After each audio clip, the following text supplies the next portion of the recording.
Why do companies exist? Couldn't we all just be independent workers, trading our goods and services on the market? Does a company have an interest in expanding by integrating many stages of production, or is it better off focusing on just one or a few products?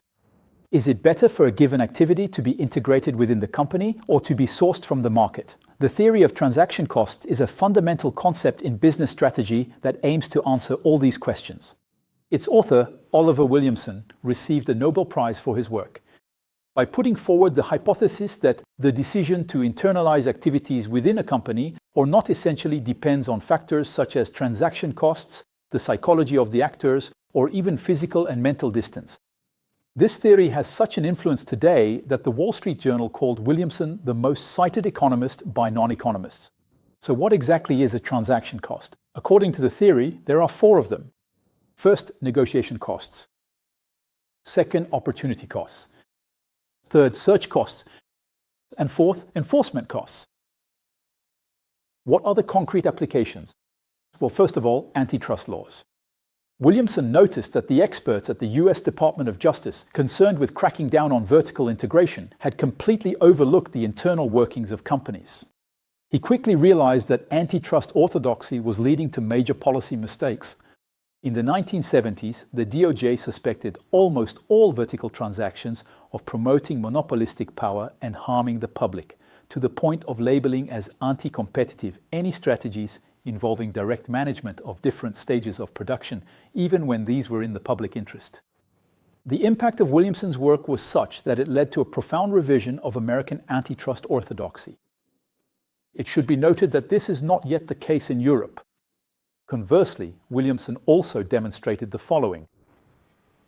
Within a single company, transaction costs appear to be relatively low at first glance. On a market, however, bargaining costs can be significant, and there's no guarantee that an agreement will be effective or lasting.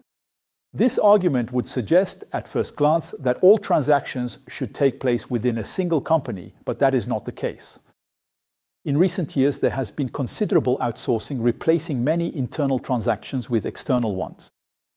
So, why is that? One of the arguments put forward by Williamson is that vertically integrated groups tend to manage the different stages of production and marketing in an unproductive way.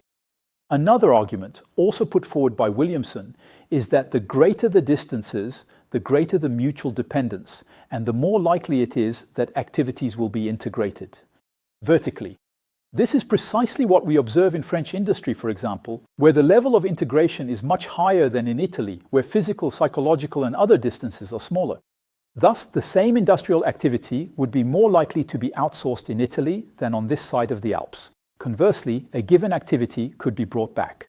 From China to France, for example, even if internal French costs were higher, as soon as the costs of negotiation, research, and maintaining order become prohibitive. In conclusion, Oliver Williamson's transaction cost theory provides a valuable analytical framework for understanding the mechanisms that govern transactions, organizations, and their governance. This theory allows us to understand why certain activities are internalized within hierarchical groups and how to use different forms of organization depending on transaction costs. The usefulness of this theory lies in its ability to provide valuable insights for strategic decision-making and the design of coordination mechanisms, more efficient ones.